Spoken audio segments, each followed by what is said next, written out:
Hey, yo, welcome back to another Division 2 video, and today's video is slightly different, and I just want to explain why. I'll be covering the main things that I think you guys should do to prepare for the update that will be dropping on 3rd of March, which is Gear Point 2 alongside Warlords of New York. So some of you may have seen the changes that they were bringing to the game and are a bit confused, so I'm just going to try to break it down for you guys with what is important to do. So the main thing that I think everyone should do is stack credits, and the reason I say this is because the price of crafting and recalibration are going up, so you want to make sure you have as much as possible. Now when I say the credits, I'm not just talking about the main credits, I'm also talking about the DZ credits, which you farm for in the DZ. The reason I say this is because you don't know what is going to be in the Thieves' Den, and you guys don't want to miss out. Now the second thing that I'd say to do is keep an eye out on 500 gear score pieces. I think this is a good thing to do because all from what they said they're going to be doing from state of game and social media is that 500 gear score items will apparently have higher attribute rolls than anything else you have. So if you guys have been farming and just keep doing missions, just make sure you're picking up them 500 gear score items. Now I wouldn't say to just straight away delete anything under the 500 gear score, but it would be a good idea to make farming for 500 gear score items a priority. If some of you guys are using rubbish items that you don't need, and actually you can throw them away, then yeah, delete them.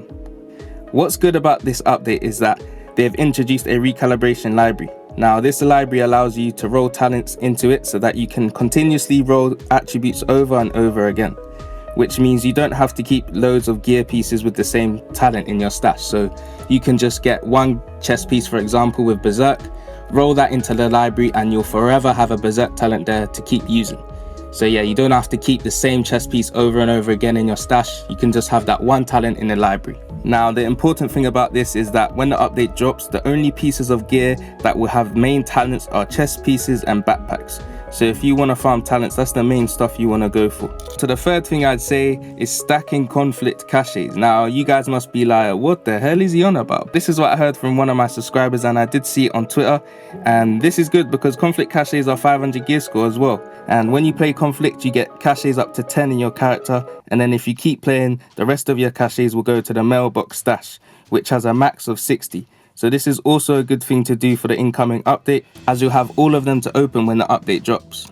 And when you open these caches, you could get in the talents you want, the attributes you want rolled, all of that stuff. So yeah, I think it's a really good idea to do, guys. The fourth thing I'd say you guys should do is farm for named gear.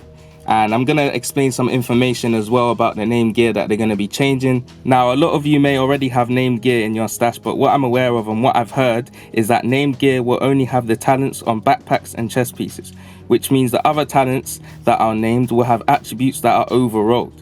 With this being said, named gear would mostly have the god roll feeling to it. So if you guys want that god roll attribute roll, then you want named gear, then I think that's the good thing to go for, because you could have named gear on your chest and named gear talents on your backpack. So yeah, just overall I think this is a good thing to keep the named gear. And if you have 500 gear score named gear, that's also a good thing. If you have some named gear that you would say that's not very good, just make sure you delete the right ones. Don't delete them just because they're under 500 gear score. That's important. I want to get into some of the gear sets and brand pieces, but I just want to go over Murakami and Wyvern. Since the update information that we've been given, I have seen that Murakami and Wyvern will be skill-based brand sets. So if you're a skill player and you're solo and you love skills and all that, I think the main stuff that you could prioritize after doing all these other things that I'm going to tell you is that you could go farm for Murakami and Wyvern. So you might want to keep some of them in your stash just in case. Another piece of gear that you might want to stash is Badger Tough. Now some of you must be thinking, Division Addiction, you using Badger Tough? And I'll be like, yeah, I don't use that rubbish. What are you talking about? Badger Tough is for the raid. I ain't even done the raid. I ain't even got the Eagle Bear. But in the state of the game, we've heard that this brand set will be good for solo players, and that it will be good for hybrid type builds whilst using this brand set. So I do recommend farming for it. I'm not going to say make sure you guys be getting Badger Tough for everything, but I would say it's a good thing to farm for as well. Finally, the last thing about gear is that gear sets are being reworked. They said that they'll be more powerful with the chest and backpack enhancing talents. So make sure you farm for green gear set items, guys. You want to make sure you get as much as you can, because we just don't know what they're going to bring us. We just don't know at this stage, and some of the gear sets might be really OP and you'll be upset that you haven't got it, and you'll be complaining this player has it and I don't. So guys, just make sure you prepare for that. Make sure you get that. I think that's a really good tip. The last main thing that I wanted to go over is maxing out your specializations. Now, some of you may have done this, but me, nope, it's a bit of an embarrassment. Listen, my sniper one is on 0. Yeah, 0. I ain't done nothing for that. So I think you guys should make sure you max it out. And if you have already, then good for you.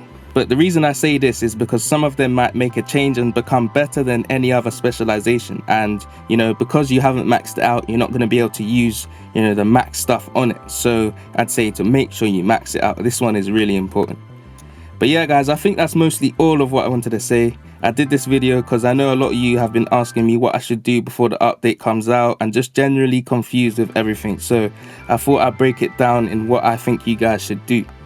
Remember, guys, we all know how the devs are, you know, they say one thing is changing and then boom, it's the complete opposite and we are all annoyed by it. So guys, I'm not confirming everything, but it's better off just doing some of these things than doing nothing before the update comes. I hope this helps some of you guys out. Now, if you guys didn't know, I started up a Discord for the channel. The link will be in the comment section and the description. It's growing slowly, but I'd like to get everyone on it. You guys can communicate with each other, have build discussions, join up for raid, PvP, and loads more. Don't be afraid to ask me any questions on there. I'll reply within a flash. I love replying to my subscribers. So yeah, if you're down for that, make sure you join it.